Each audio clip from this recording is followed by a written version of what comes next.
ఇవాళ మనం chicken ghee roast చేసుకుందాం.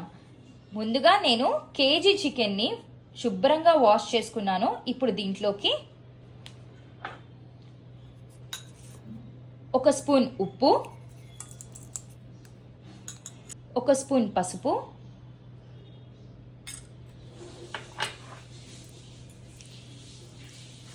1 స్పూన్ అల్లం వెల్లుల్లి పేస్ట్, 1 లెమన్ని నేను పిండుకొని జ్యూస్ వేసేసుకుంటున్నాను. ఇప్పుడు దీంట్లోకే 2 స్పూన్ల పెరుగు వేస్తున్నాను. ఇప్పుడు దీన్ని కలిపేసుకొని బాగా మ్యారినేట్ చేసుకుందాం ఒక 30 మినిట్స్ వరకు. స్టవ్ ఆన్ చేసుకొని ఒక బాండి పెట్టుకొని దాంట్లోకి ధనియాలు, జీలకర్ర, మిరియాలు, షాజీరా, సోంపు, మెంతులు, దాల్చిన చెక్క, ఇలాచి, లవంగ, గసగసాలు ఇవన్నీ కూడా నేను పోర్షన్ వైజ్లో తీసుకున్నానండి. ధనియాలు 2 స్పూన్స్ తీసుకోండి. ఇవన్నీ కూడా 1 స్పూన్ తీసుకోండి. ఇప్పుడు దీన్ని బాండిలో వేసుకొని డ్రై రోస్ట్ చేసుకుందాం. ఇలా సిమ్లో పెట్టుకొని డ్రై రోస్ట్ చేసుకుందాం. ఇప్పుడు ఇందులోకి మనం కాశ్మీరీ రెడ్ చిల్లీస్ వేసుకుంటున్నాను. అవి ఒక 10 తీసుకుందామండి. ఇప్పుడు దీంట్లోకి స్పైస్ కోసం మనం నార్మల్ ఎండుమిర్చీలు కూడా నేను వాడుతున్నాను. అవి కూడా ఒక 10 వేసుకుందాము. ఇప్పుడు దీన్ని కూడా సిమ్లో రోస్ట్ చేసుకుందాం. ఇలా రోస్ట్ అయిన వాటిని ఒక ప్లేట్లోకి తీసుకొని కొద్దిసేపు చల్లారబెట్టుకుందాం.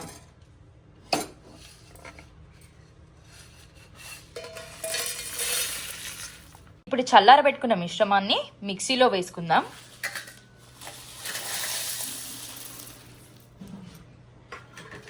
ఇప్పుడు ఇందులోకి మనము కొన్ని జీడిపప్పులు, కొద్దిగా బెల్లం వేసుకుందాం. దీంతో పాటే నేను చింతపండు నానబెట్టుకున్నానండి. నేను తక్కువ వేస్తున్నాను, మీకు కావాలంటే మీరు కూడా ఎక్కువ వేసుకోవచ్చు. ఇప్పుడు దీంట్లోకి కొద్దిగా వాటర్ వేసుకొని పేస్ట్ లాగా చేసుకుందాం. ఇలా మెత్తగా పేస్ట్ చేసుకున్నాం. ఇప్పుడు దీన్ని పక్కన పెట్టేసుకుందాం. ఇప్పుడు స్టవ్ ఆన్ చేసుకొని బాండి పెట్టుకొని ఇందులోకి చికెన్కి సరిపడా నెయ్యి వేసుకుందాం. ఇప్పుడు ఇందులోకి మనం పచ్చిమిర్చి వేసుకుందాం. ఒక 4-5 వేసుకోవచ్చు. ఇప్పుడు ఆనియన్స్ కూడా వేసేసుకుందాం. నేను ఒక పెద్ద ఆనియన్ వేసుకుంటున్నాను.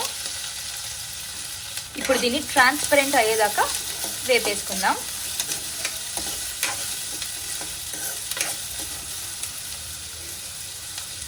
ఇప్పుడు నేను ఆనియన్స్ వేగడానికి కొద్దిగా ఉప్పు వేసుకుంటున్నా.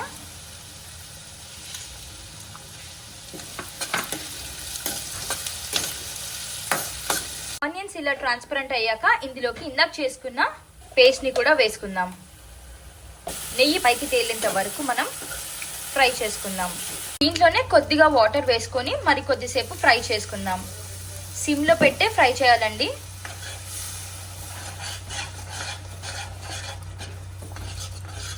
నెయ్యి పైకి తేలిందండి. మసాలా కూడా బాగా ఎర్రగా వేగింది కదా. ఇప్పుడు దీంట్లోకి ముందుగానే మనం మ్యారినేట్ చేసి పెట్టుకున్న చికెన్ని కూడా వేసేసుకుందాం.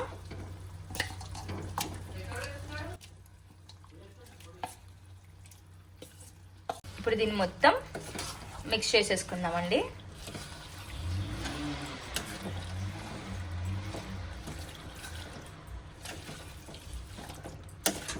ఇప్పుడు మూత పెట్టుకొని 5 మినిట్స్ హైలో పెట్టుకొని కుక్ చేసుకుందాం. ఇప్పుడు హైలో పెట్టుకున్నాం కదండి ఇంతసేపు 5 మినిట్స్. ఇప్పుడు దీంట్లోకి మనం కరివేపాకు వేసేసుకొని ఒకసారి కలిపేసి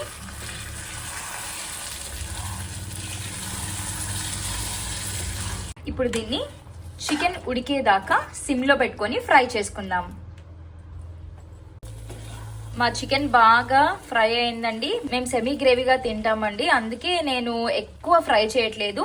మీకు డ్రైగా కావాలి, ముక్క బాగా ఫ్రై అవ్వాలి అంటే ఇంకా కొద్దిసేపు హైలో పెట్టుకొని ఫ్రై చేసుకుంటూ ఉండాలి. దీనిపైన మనం కొత్తిమీర వేసేసుకుందాం.